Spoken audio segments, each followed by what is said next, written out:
Good whenever you are. I'd like to call this meeting to order at 5:15 p.m. The land acknowledgement.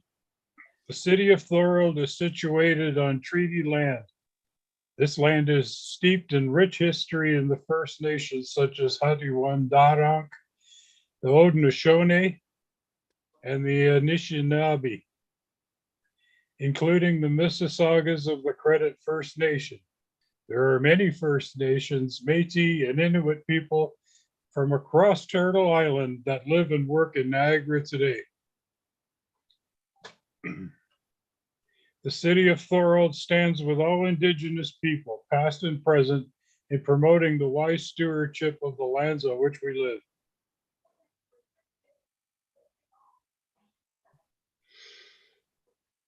Are there any conflicts of interest to declare?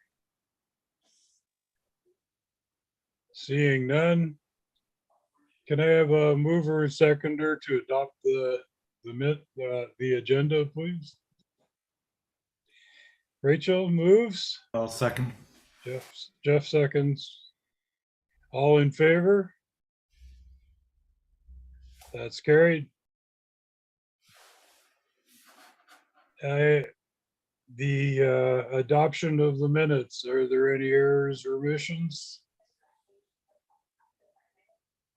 Seeing none, can I have a mover and a seconder for the minutes?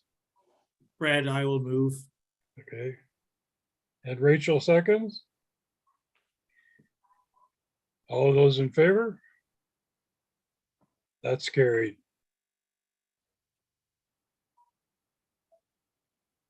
Okay, the correspondence. That's an email that I received from Joe Petula.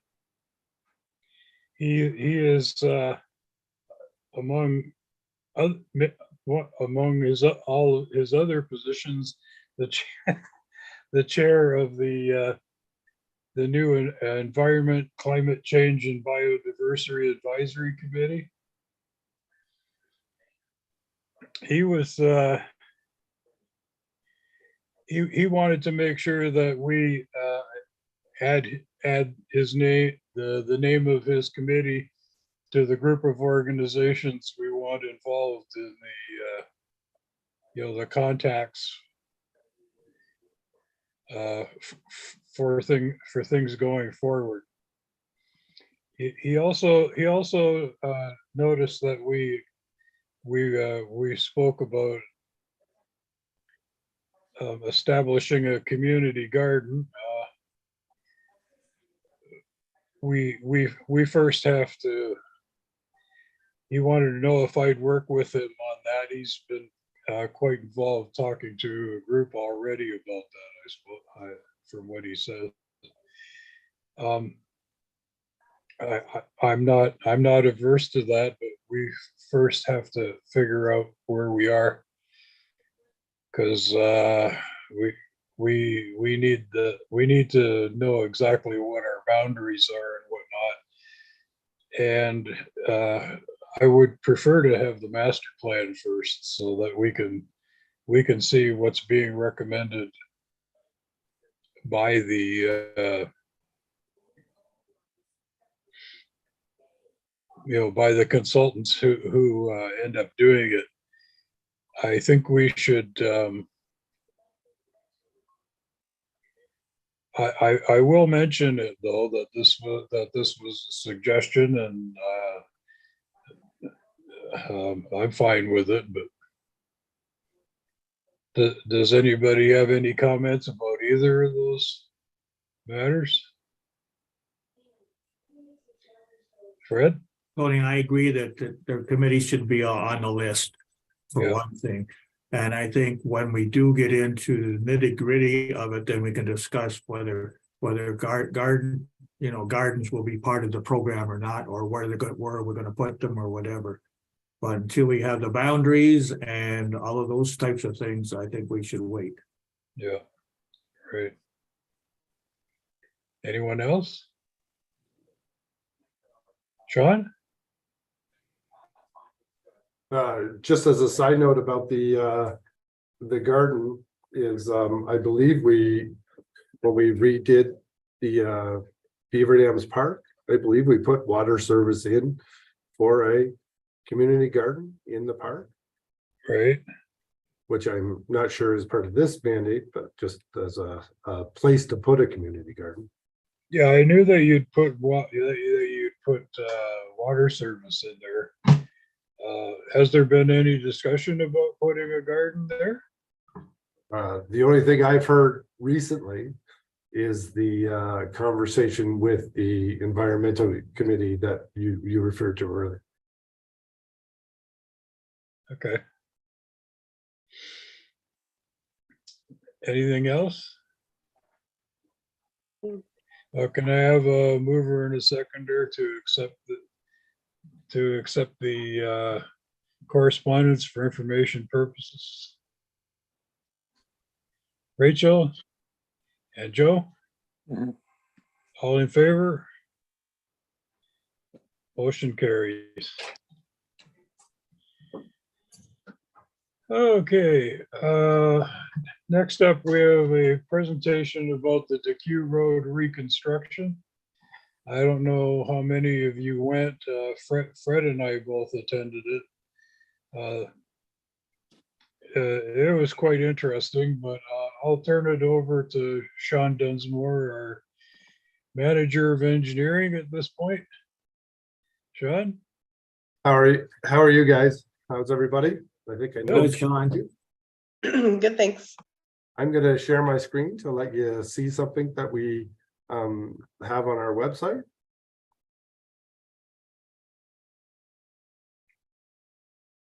Okay, can everybody see that? Yep. Okay, what I want to talk about just quickly is we have just started a project looking to upgrade DeQ Road from Beaver Dams to Richmond Street. Some of it has already been done down at the Beaver Dams end, but making the connection. And what we were hoping to do, we had a PIC a few weeks ago, like Tony said. I think there was a few of you there. Rachel, I believe you were there too, were you not? And we talked about Yes, I was. Yeah. yeah, and we talked about things like how this is going to be constructed. One of the things we want to do in the design is ensure that we accommodate all the needs in the road area. And as you can see, I don't know if you can you see the drawing, the rather large drawing right now? No. Pardon? No, we got a No. blank screen. No, you got a blank screen? Okay. Can you see that now? Yeah, that's good. Back to DeQ Road? Yeah. Okay, one of the things we're trying to make sure we do is right now DeQ Road, as it sits out there, is a tar and chip road. In order to urbanize it, we're hoping to put asphalt back. Asphalt also, urbanization also requires us to put curbs and sidewalks. And this road is identified as a collector road in our transportation master plan. So we would expect to put sidewalks on both sides of the road. In order to do that, we looked at some, and if you go to our website, you'll be able to see all this information that I wasn't able to bring up on the screen there. But what we've done is we've done a rough sketch showing sidewalk essentially on the, call it north side of DeQ Road. Right. And taking the multi-use trail that we already have on the north side of the road on the west side of Richmond Street there, and bringing that across on the south side of the road through the Lake Gibson Park area, or along the Lake Gibson Park, or recreational area, I would call that Melswart Park myself, but and having a multi-use trail in place of the sidewalk on the south side, so that we could have active transportation down there as well. In our proposals, other things that we've also considered is some parking along the area right in front of the toboggan hill, to stop some of the parking that's been, or the disruption that's been happening with the parking. And then an update of the parking lot actually in Lake Gibson, making that asphalt instead of or in Melswart Park, making that asphalt instead of granular, just as a maintenance issue more than anything else. Also a slight increase in the number of parking spots we can accommodate in the same space. Some interesting comments that came out of that PIC that I think are worth talking about. One is how do we plan on dealing with the street lighting? Because this would be an urban road, our tendency, our normal practice would be to install street lighting like you would on most of the major streets. And because it's a collector, it would I think our tendency would be to put traffic or car type street lighting alternating on both sides because of the sidewalk on both sides. But at the same time, there has been requests previously to make this a dark sky conservation area, which those two may be in conflict with each other unless we take special care to make sure that the light spillage doesn't happen all that much. Other interesting things that you'll notice is that in this area here, can you guys see my pointer, by the way? Yeah. In this area here, as you can see the road right now, it kind of has a bit of an S bend in it. We're going to try to straighten that out a little bit to help us with some road safety issues and some sightline issues. To do that, we have to go into what is currently owned as OPG land a little bit. Just cut down a little bit of the edge of the tree bush there. We haven't got so far as to do a tree study or determine whether those things it's going to have a big negative impact on that. But this is one of the thoughts we have. And when we do that, one of the side effects of that is that where the road is right now, we'll essentially have a little parquet type thing there. And talking with some of our planners, there may be a real usefulness or nice concept to make that kind of an entryway to the park.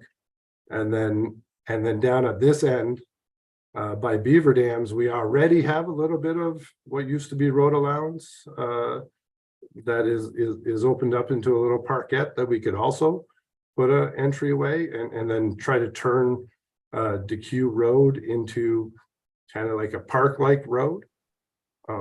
The one that I keep thinking about, because I'm from London in the first place, is the road that goes through Springbank Gardens. If you've ever been to London, it's a nice community road or a nice park road that people on a quiet sunny day, they will go out just for a drive rather than even using the park itself. Just go for a drive through the park and see some of the sites without ever getting out of the car.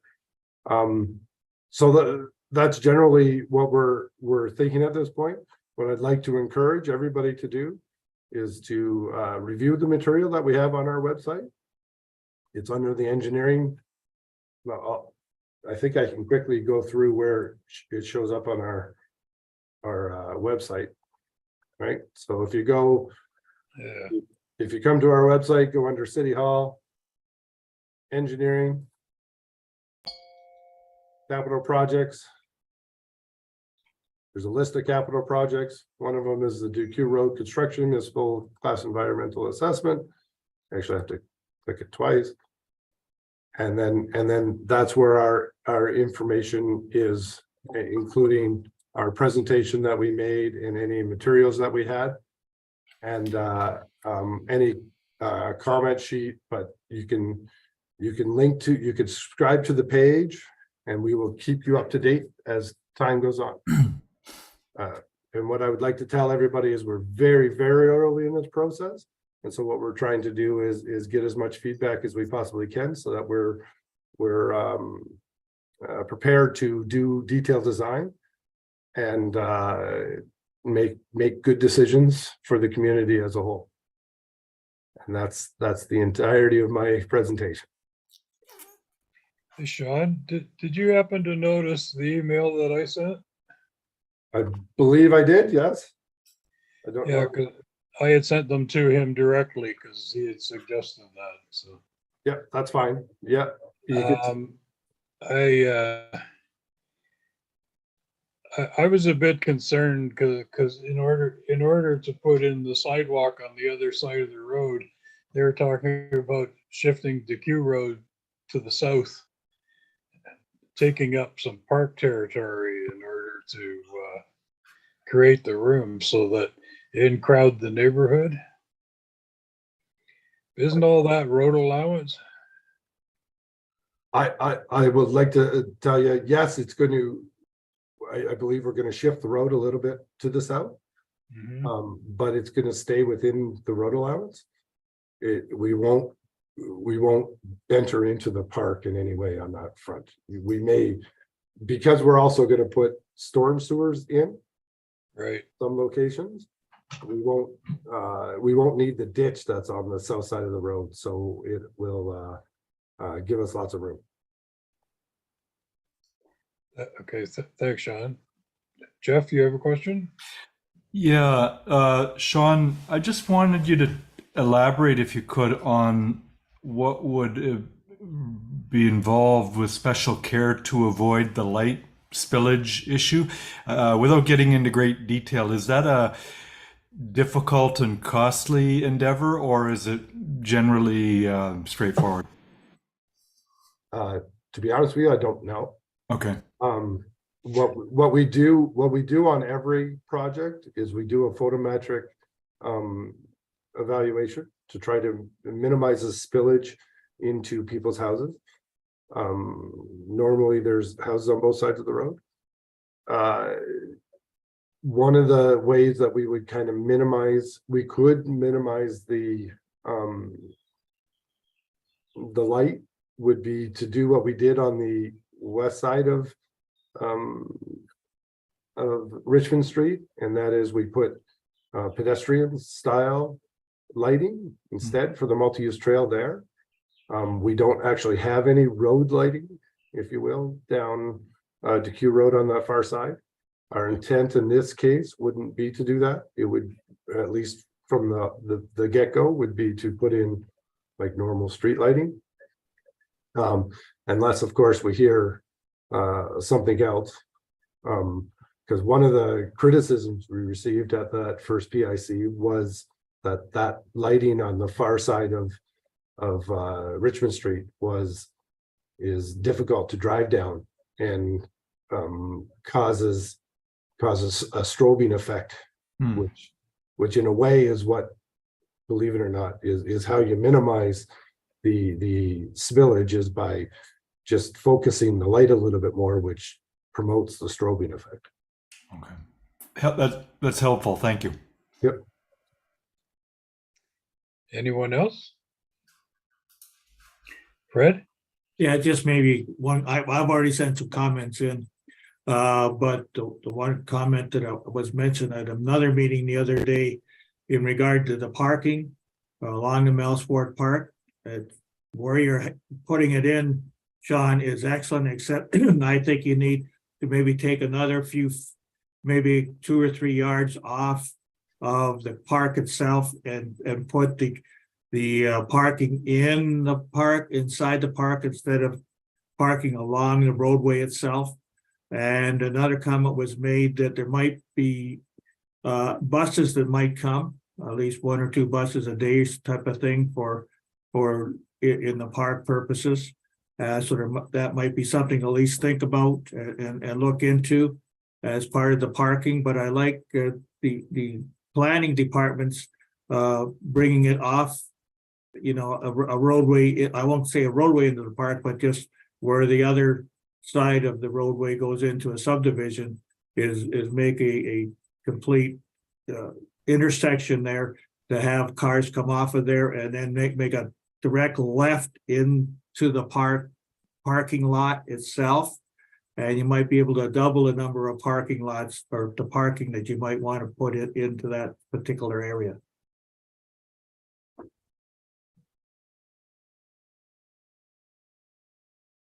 That's it. Anyone else?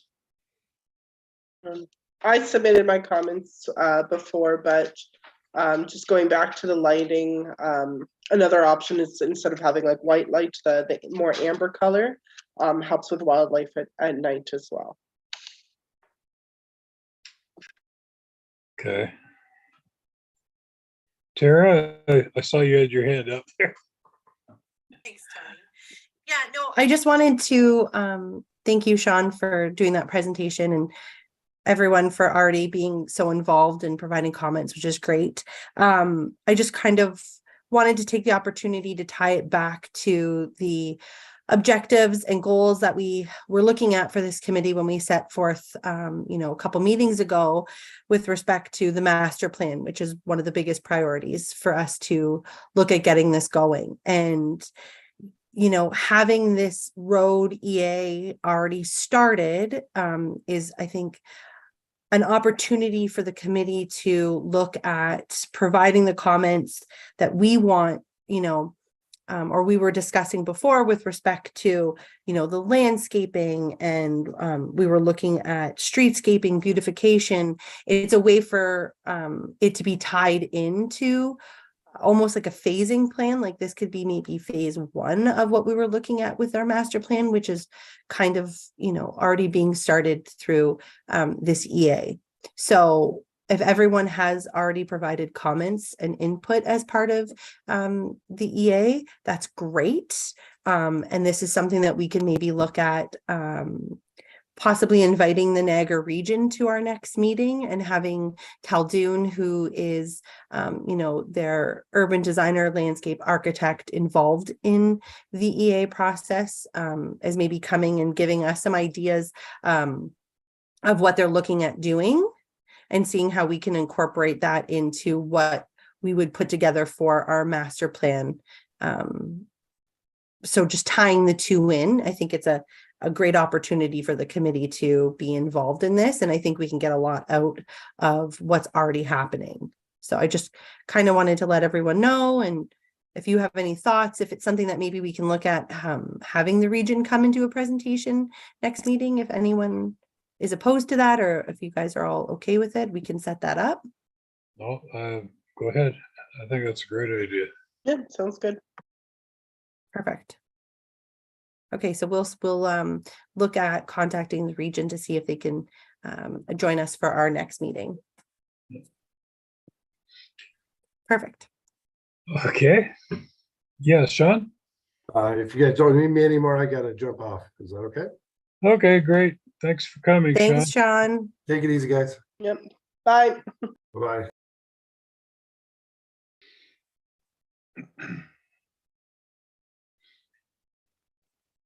Okay.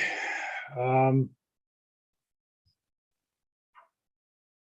don't know if we need to have a motion to accept this for information. No, good. I didn't think so, but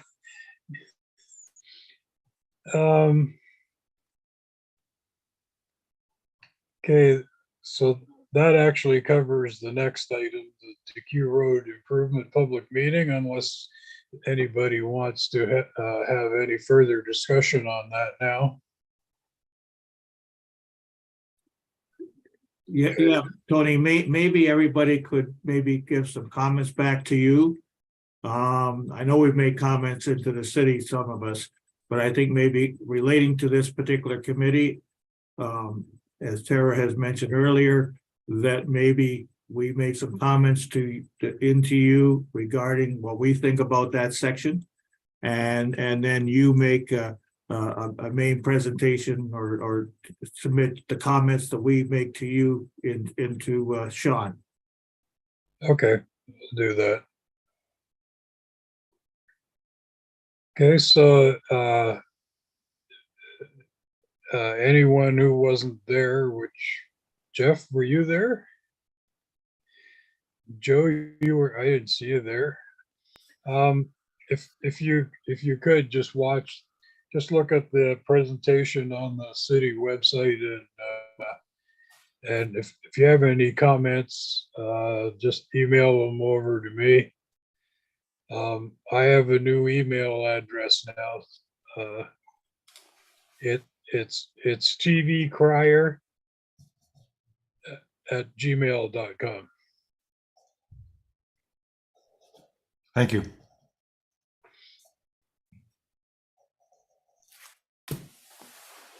And yeah, so at the next meeting, could you put that on again, Sydney? And we can discuss all our things and see which items we want on the list for a joint presentation from our committee.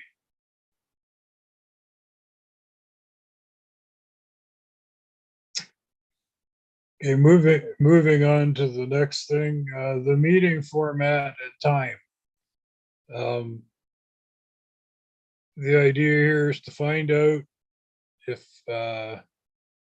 how many people want to meet in person, how many people want to do it virtually. It would be a mixed meeting, right, Sydney?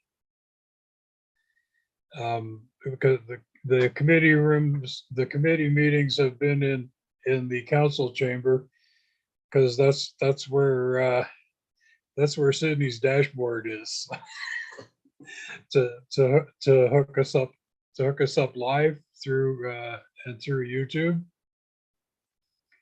So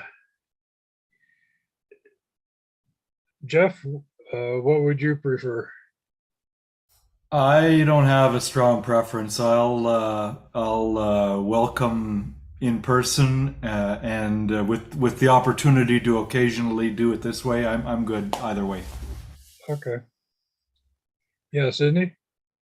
Through you, Mr. Chair. So there was a memo attached to this one, and the question is pretty much twofold. First, we are deciding if we want to transition to a hybrid format. Some committees are starting to do that. It's up to the committee. And there was also the suggestion that we change the time of meetings if we go to hybrid. Right. We suggested 4 p.m. just since that works better for staff, because staff end the workday at 4:30 and 5:15 to come back in person is a little bit awkward. So that was the second question that we wanted addressed tonight. Originally, that the strange time of our meeting had to do with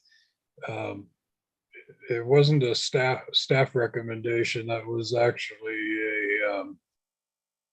that was because of work commitments, getting off work and attending the meeting.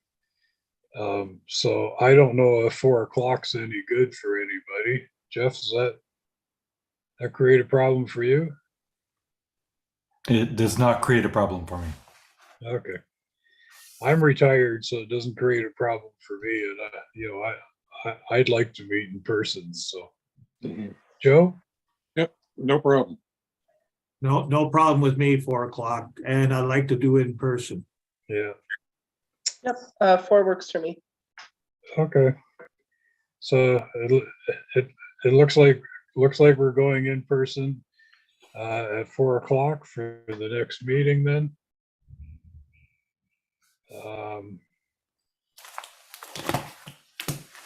Yeah, Sydney? Through you, Mr. Chair, can we just have a motion to change the time of the meeting until 4 o'clock, and then I can set Yes. up hybrid. I need a motion, and we'll move her in a second. Yeah, I'll move, it'd be 4 o'clock. Okay, and Fred? in person or hybrid, however you want to call that. Yeah, it'd be hybrid, yeah. Council wants it that way anyways, so. Joe, were you seconding? Yep. Okay. All in favor? Motion carries. Okay, roundtable. Does anybody have anything else? Start with you again, Jeff. You're muted, Jeff. All right. The only thing would be something Fred mentioned a while back, which was a actual walking tour. I think it was you, Fred. Speaking personally, I would benefit greatly from that, and I'd welcome the opportunity to learn that way. Yeah, I think the committee needs to do it at least once to yeah. actually visually see where this is and all parts of it. Yeah, originally went all around the farmland and through there's a trail in behind the reservoir too.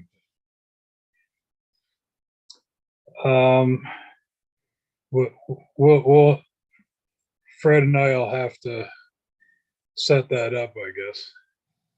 Yeah, it would be a good idea to have one of the planners there. Since we're going to be doing the planning part of it pretty soon. And that would give everybody a chance to visually see exactly what we're talking about. Most of the south side of the lake is private property. Do we need permissions, Fred? I would say to go on the property, we should. I think the 2 or 3 farmers that have it there won't mind us going on their property. It's just a matter of phoning, Yeah. Terry and Glenn. I know who 2 of them are, but I'm not sure who. Yeah. The first lake there. Okay. Joe, do you have anything? Nope, no, Fred? You have Yeah, any- just the one from last meeting that said subcommittee chair inquired on the status of having an area map. TO tool manager planning requested a list of attributes that they would like included on the map. Have we done that? No, we haven't. I think I've got a list myself, but and I know I sent it in, but whether the package I sent in, the planning department has really looked at it yet or not, I don't know, but there is a fairly long list. I got about 20-25 things that should be on as part of the mapping. Okay.